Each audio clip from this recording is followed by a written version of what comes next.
កសិករក្នុងធម្មជាតិថ្នាក់ជាតិគឺជានីដែលអនុវត្តគម្រោង APAP SO4A ហើយគម្រោងនេះគឺយើងបានការគ្រប់គ្រងកញ្ចប់ថវិកាពី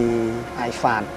មករួមទាំង EU ដែលធ្វើការសម្របសម្រួលតាមបណ្ដាញ AFA គម្រោងនេះគ្រប់គ្រងទៅដល់សហគមន៍នៅក្រោមឆ័ត្រអង្គការកសិករថ្នាក់ជាតិទាំង6ហ្នឹងគម្រោងនេះពេលដែលយើងទទួលបានយើងបានទុនបង្វិលហ្នឹងយកមកឲ្យសហគមន៍យកទុនហ្នឹងមកប្រើប្រាស់ក្នុងមុខរបររបស់ខ្លួនហើយអត់មានការប្រាក់ទេ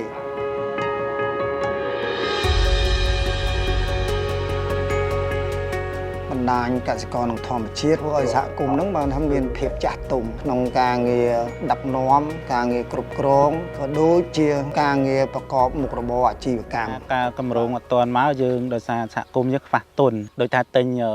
ផលិតផលរបស់សមាជិកយើងអត់ទាន់មានទុនគ្រប់គ្រាន់ពេលបដាក់គាត់ទៅគាត់ថាសហគមន៍លុយយូរលុយអីចឹងទៅគាត់លក់ឲ្យខាងក្រៅ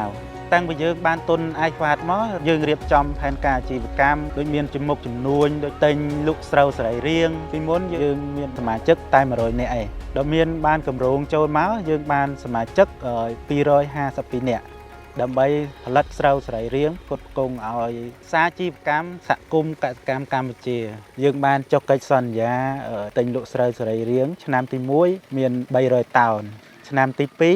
500តោនឆ្នាំទី3មានចំនួន700តោនចំនួនដែលយើងបានផ្គត់ផ្គង់ទៅឲ្យខាងក្រុមហ៊ុនគឺយើងផ្គត់ផ្គង់អត់បានគេហៅថាគ្រប់តម្រូវការដែលយើងធ្វើកិច្ចសន្យាមួយគេប៉ុន្តែយើងបានប្រាក់ចំណេញពីចំនួនស្រូវសរីរាង្គនឹងខ្ទង់$6000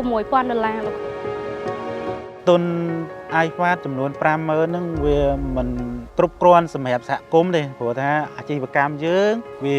រីកចេះតែធំទៅប៉ុន្តែវាអាចសម្រួលដល់សហគមន៍បានមួយកម្រិតដែរសហគមន៍ពួកខ្ញុំបានចូលរួមតាក់ទងជាមួយនឹងការចងក្រងក្រុមយុវជននៅក្នុងសហគមន៍ជួយគ្រប់គ្រងលើកកម្ពស់ទៅលើស្ត្រីនៅក្នុងការធ្វើកសិកម្មដូចគ្នាជាក់ស្ដែងគឺខ្លួនខ្ញុំផ្ទាល់ចា៎សហគមន៍គាត់ផ្ដល់ឱកាសឲ្យឈរឈ្មោះជាគណៈកម្មការសហគមន៍កសិកម្មចានៅក្នុងសហគមន៍សពថ្ងៃដែលខ្ញុំជាហេរ៉ាញឹកមុនពីមិនទាន់បានគម្រោងចូលស្ថានភាពសហគមន៍ខ្ញុំរៀងពិបាកបន្តិចដោយសារសហគមន៍ខ្ញុំនៅនេះវាឆ្ងាយដាច់ស្រយាលពីទីផ្សារយើងផលិតទៅយើងអត់មានទីផ្សារយើងអត់ដឹងលក់ចាញ់ទៅណាយើងមិនចេះតិនធ្វើផែនការអាជីវកម្មទេមិនដឹងណាខាតណាចំណេញទេកាលពីយើងចូលពីគម្រោងមកយើងបានទទួលវគ្គបណ្ដុះបណ្ដាលឥឡូវចេះជំនាញបិទបញ្ជីតាមកុនស្ទ័រដោយប្រធានសហគមន៍គាត់គ្រប់សម័យគាត់រៀនចាប់បរិញ្ញានេះគាត់មកចូលធ្វើដល់សហគមន៍យើងកាលពីមុនធ្វើការងារសហគមន៍យុវជនគាត់មិនសូវចូលរួមទេដោយសារសហគមន៍យើងការងារស្ម័គ្រចិត្តហ្នឹងកាលពីយើងដេញថ្លៃសាលាបានគាត់អាចរកចំណូលបានពីក្រុមសន្សំអាចរកចំណូលបានពីគុតវងបន្លែទៅសាលាអញ្ចឹងគាត់នៅជាមួយយើង